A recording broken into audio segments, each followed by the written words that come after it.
How long can you go, buddy? How long can you be there with Vegas? I think I got some gas left in the tank. I mean, I love what I do, and I just love Call of Duty. I love competing in Call of Duty. I think as long as people give me a shot and, you know, I still have a spot here in the CDL, I think I'll keep taking it. Let's do it, Clay. Inhale belief, exhale doubt, boys. Let's do this. One shot and one's dub.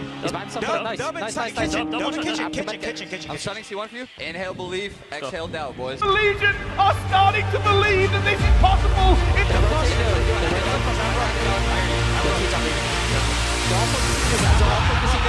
Guarantee this shit. Hold your breath. Vegas Legion.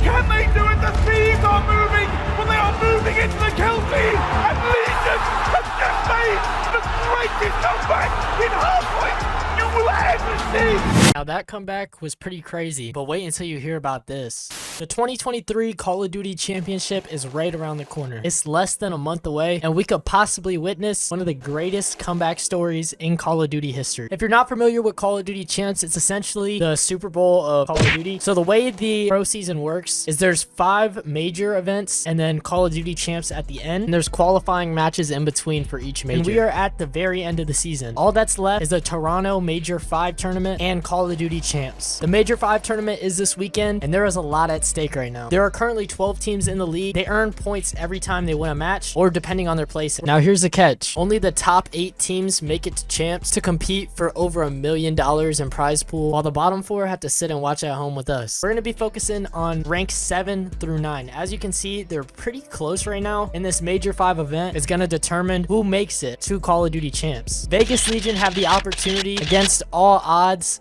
to make Call of Duty Champs. And in order to understand why this is important, we got to go all the way back to the beginning.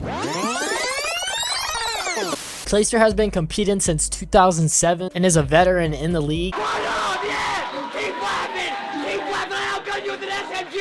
2 weeks ago, Clayster turned 31 years old, and this man is still frying, like consistently too. He's a 3-time world champ, and he really has nothing left to prove, but he's still going just for the sole love of competing. I mean, he was at the beginning of this when it started, and he's still going even now. Because despite Clayster's 3 world championships, throughout his career, even up until recently, he has faced a lot of adversity, but time and time again, he proves people wrong. Clayster won a world championship in 2015 in Advanced Warfare. That's around the time that I really started getting into competitive Call of Duty, and I still think Advanced Warfare is like one of the most entertaining CODs to watch to this day. And then once again in 2019, he won another world championship, and he's like, you know what? I gotta go back to back. So then he wins another world championship in 2020. Despite winning a championship, he was dropped from the subliners during Call of Duty Vanguard and turned to Call of Duty Challengers, which is, you know, like if you're thinking in like NBA terms, it's like the G League Call of Duty. That's how I try to explain it to people. I don't know if that helps. And he made a Challengers run to get back into the league. He shows resilience and proves people wrong. You know, Clay just had to regain his confidence to get back to the CDL. And like I said, time and time again, he's proven people wrong. I mean, his story in itself is an insane comeback story. After his Challengers run in October 2022, he was picked up by Vegas Legion alongside Temp, TJHaly, and Prolude. So Clayster has the opportunity once again at the age of 31 years old to prove people wrong, and he continues to be one of the most consistent players in competitive Call of Duty esports. It's no doubt that Clayster is leading this charge for the Las Vegas Legion, but honestly, every player on the Legion have pretty crazy backstories that could be videos in themselves. Each player has gone through many trials throughout their career that have really tested them and put them in this position today, and Don Temp is no exception to that. He's been rocking with Vegas Legion since April of 2021, and before they were Las Vegas Legion, they were Paris Legion. I mean, every time I seen Paris Legion in the last 2 CODs, they were pretty bad. They didn't have a winning season either of the 2 years, and were definitely struggling. During Cold War, they ended the season with a record of 8-21, and during Vanguard, with Temp still on the roster, Paris Legion was considered one of the worst teams in COD history, with 12 consecutive losses at one point. And during Vanguard, Paris Legion ended the season with a record of 2-22. One thing that has remained consistent is that Temp has been with this roster, and he has been very, very good, very consistent. And every time I see people on Twitter, yo, Temp needs help.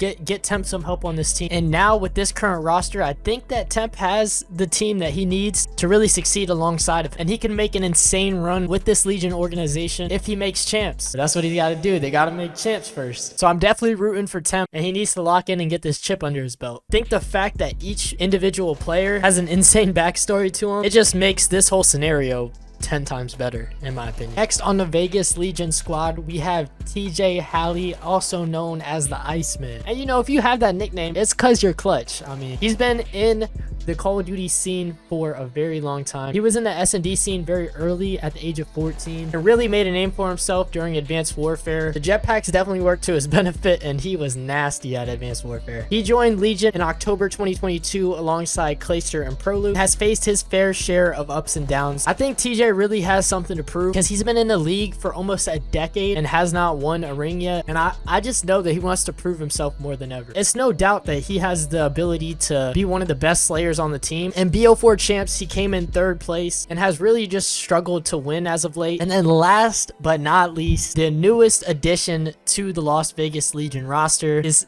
none other than Standy. Standy is the only one that's new on the pro scene. He's been on the pro scene since around 2019. Standy, in my opinion, is one of the best SMGs that we have seen in the last few years. You watch his gameplay, he just got a beam. In his rookie debut match against Optic in 2021 Cold War, he dropped a 1.52 KD. That's insane. At the beginning of this year, he started with the Toronto Ultra, and if you've been following Call of Duty eSports, you know that he had an ongoing beef with Scrap and Toronto Ultra when he got dropped from the team because they felt like he was holding them back. But then proceeded to absolutely just drag us through the dirt and put our names, my name, to be honest, through the dirt. Unprofessional.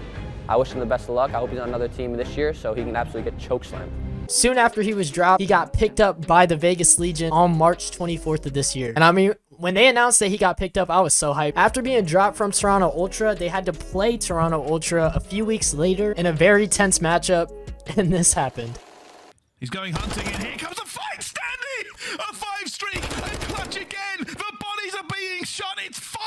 A few moments later. Find anything, and they get out of the point as well. They're going to go for this at the same time. Scrap's going to find him. It goes down to a 3 versus 3. Hixie looking for the person in front of them. Take down Ultra in an outright. Yo, I really thought they were finna lose. Hey, they showed up and they won in the final round. This just shows the resilience of the team. They've matched up against a bunch of top teams this year. Since picking up Standy, the team has looked extremely good. In this last online qualifying split for Major 5, the team went 3-2, and each and every player, like I said, has an insane comeback story to get to where they are today. They could honestly shock the world by making champs and making a Call of Duty Champs run. So what is next? How can the Las Vegas Legion pull off the impossible? How can they make Call of Duty Champs and make this incredible comeback story come to life? Well, let's take a look. So the Toronto Ultra Major 5 tournament begins on Thursday, May 25th, and this is the current ranking of the teams to make champs. So you can see ranks 6 through 9 are very close, and the goal is to get to that ace spot in order to make champs. This is the bracket for the Major 5 tournament, and as you can see, this tournament is going to be extremely difficult for Vegas Legion. Their first round, they have to match up against Atlanta FaZe, who is a very, very good team. So they have to get some crazy upsets in order to make champs. So essentially, what we're hoping for is Minnesota Rocker, Seattle Surge, Boston Breach to just lose, get first rounded, get out of the tournament. So they need to lose the tournament. I mean, that's just what it comes down to. And we have to bet on Vegas Legion getting at least top 4, because if they get top 4 at the major, they get 30 CDL points, and that will put them to 190 points, which will put them past Minnesota Rock and tie them with Seattle Surge and Boston Breach. So as you can see, this is difficult, but it is not impossible. And if Vegas Legion can make a run at this Major 5 tournament this weekend, they could really make one of the greatest Call of Duty comeback stories that we have witnessed in recent history. I'm very interested to see what happens, and I'm rooting for Vegas Legion. So I mean, I really hope they win champs. It will make this video so much better if they do good at the major. This comeback story is really in full effect, regardless if it happens or not. I mean, everybody loves a little underdog story, you know? Despite being one of the worst organizations in the last 2 years, could Paris/Vegas Legion make a run and create an incredible comeback story? Thank you guys for watching this video. If you're interested in learning more about like the Call of Duty League or watching the major tournament go down, and I'll leave links to their page down in the description so you guys can check it out more. If you guys want to see more videos like this one, feel free to subscribe to the channel. I'll see you guys in the next one. Until then,